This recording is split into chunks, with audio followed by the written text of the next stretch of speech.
Olá, sejam muito bem-vindos ao Mulheres Maravilhosas. O tema de hoje é autoestima. Será que você sabe de verdade o que é autoestima? Será que você tem uma boa autoestima ou uma baixa autoestima? O quanto isso interfere de fato na sua vida?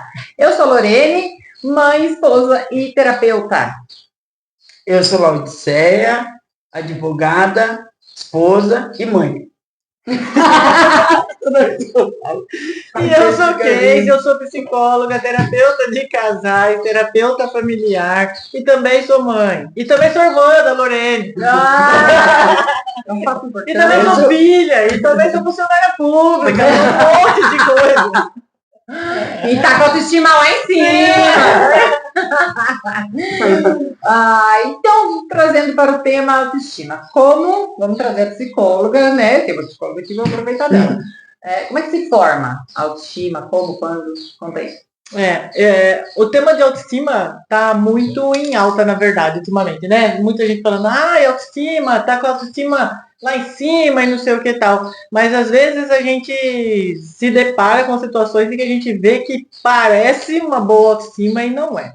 A autoestima, ela se forma quando a gente é pequeno mesmo, a partir das nossas primeiras nossas relações familiares, com pai, com mãe, com a família, né, com os nossos cuidadores. Quando a gente é pequeno, se estende ao longo da fase escolar e no contexto todo da nossa vida, ela se desenvolve e ela se fortalece ou não através das nossas relações. Então, a forma como... Porque eu só sou eu mesma no contato com o outro. Então, muitas vezes, depois que a gente fica adulto e tem todo o entendimento de quem a gente é, isso acaba sendo um pouco diferente, porque daí você fala, eu sou mais eu, né? A gente tem eu sou mais eu e tal, daí fala, aquela pessoa tem uma boa autoestima. Mas quando a gente é criança, eu sei quem eu sou através do olhar dos meus cuidadores. O olhar da minha mãe, o olhar do meu pai, o olhar da minha avó, o olhar dos tios, dos irmãos, das pessoas que convivem comigo. Então, ela vai se desenvolver a partir do olhar dessas pessoas que estão no contexto comigo, se me olham como capaz, se me favorecem as minhas habilidades e capacidades e competências ou não. Então, pais que elogiam, pais que estão dizendo, vai, você consegue. O sorveteiro está passando aqui agora. Né?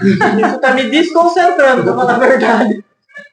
Não, eu vi um vídeo hoje que falava assim, uma mulher CEO de uma empresa aí, tipo, estudou escola pública, os pais simples, não tem dinheiro, como que ela chegou lá? Ela falou que meus pais falavam que eu podia ser o que eu quisesse e que eu ia conquistar aquilo que eu quisesse e que eu era capaz de ter o emprego que eu quisesse, estudar onde eu quisesse e fazer o que eu quisesse, porque eu dava conta disso.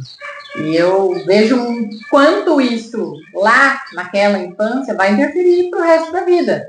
E é aquela história do isso não é para você, isso não é pra gente, ou você não dá conta, quando a gente não permite, por exemplo, que a criança se vista sozinha. Exatamente. Ela se sente incapaz. Eu não dou conta de me vestir sozinha, minha mãe me veste. Precisa fazer para mim. Né? Então, muitas vezes a gente acha que está amando a criança, está mimando, cuidando da criança, e a gente está tirando dela a capacidade que ela tem de fazer as coisas por si só. Então, a autoestima ela vai se formando na medida em que a gente se sente amado, que a gente se sente capaz e competente para determinadas atividades ao longo do desenvolvimento da infância, e quando a gente se sente amado por ser quem a gente é. E então, a gente aprende a gostar da gente mesmo. Então, a autoestima é o quanto que eu me estimo, o quanto que eu olho para mim e gosto do que eu vejo. Gosto de quem eu sou, gosto da minha aparência, gosto do que eu sou capaz. Isso não significa, e é o que a gente fala, tem que ter amor próprio, né? Isso não significa que eu vou gostar de tudo, porque ao longo da vida a gente vai desenvolvendo. E aí muitas coisas a gente pode olhar e falar assim, eu sou uma pessoa que explodo muito rápido, eu sou muito raivosa. Eu percebo que eu preciso mudar isso. Isso também é autoestima. É ter coragem de olhar para você mesmo e falar, isso eu preciso mudar.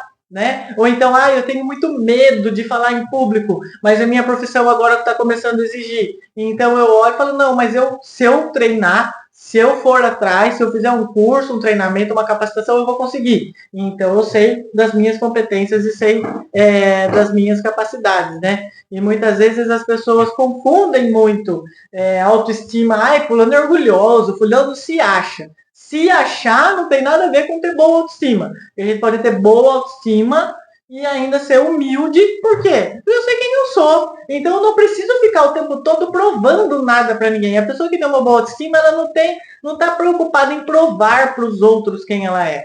Ela sabe quem ela é, ela tá tranquila com quem ela é, com o que ela é capaz de fazer, e aí ela segue o fluxo dela, ela segue o ritmo dela naturalmente. Pelo contrário, né? As pessoas que ficam o tempo todo querendo provar que são certas, que são boas, que não sei o quê, normalmente são extremamente inseguras e com baixa autoestima a ponto de ter que ficar provando aquilo que ela fez, qual era a intenção dela, como ela fez. Então, ter essa autoestima, eu acho que é ser seguro de si mesmo. E às vezes se achar é só uma falta de noção da pessoa.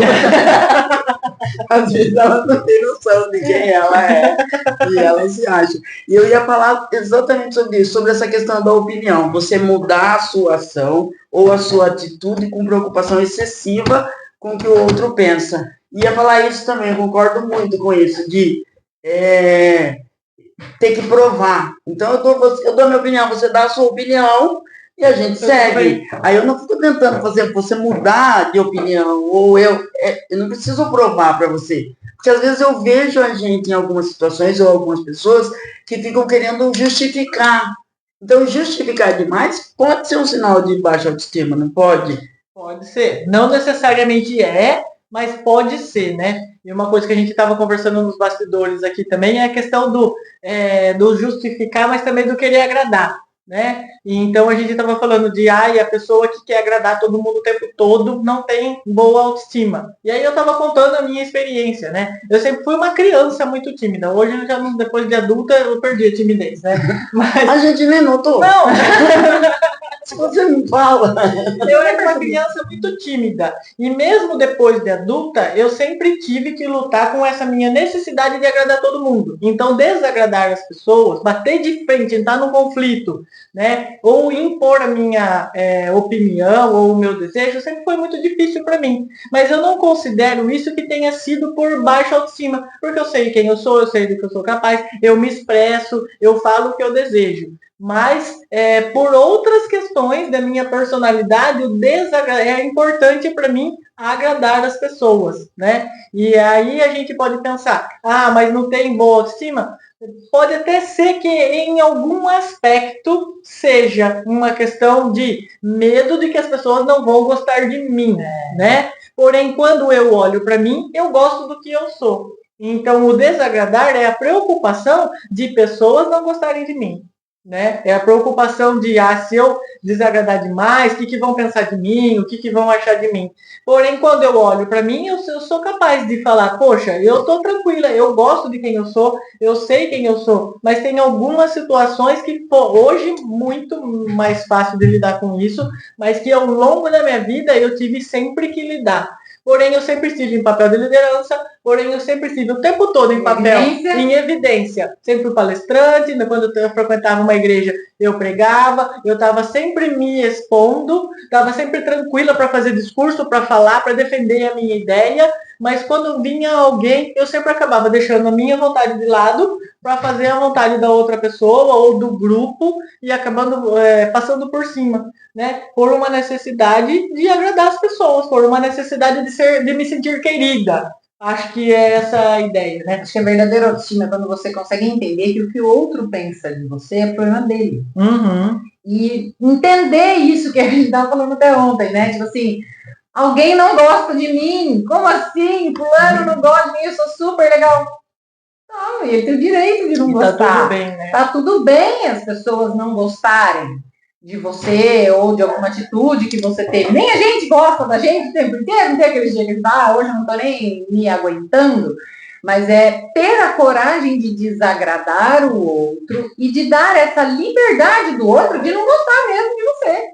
E entender que isso não tem a ver com você, né? Eu acho que é muito isso, porque o outro é o outro. A gente não gosta de todo mundo. Então, quando a gente entende, eu não sou obrigado a gostar de todo mundo, ou seja, todo mundo não é obrigado a gostar de mim, né? Aí a gente acaba aceitando isso. Tem a ver com afinidade também, né? Sim. E a outra coisa que eu estava pensando é assim, eu achar que o outro é melhor, ou que todo mundo é melhor do que eu. Isso é um sinal de baixa autoestima. Sim, sim. Porque daí eu sempre acho que alguém vai ser melhor, que alguém vai fazer melhor, né? Então, que eu não sou capaz de fazer, que eu não dou conta. Então, falta para essa pessoa autoconfiança, né?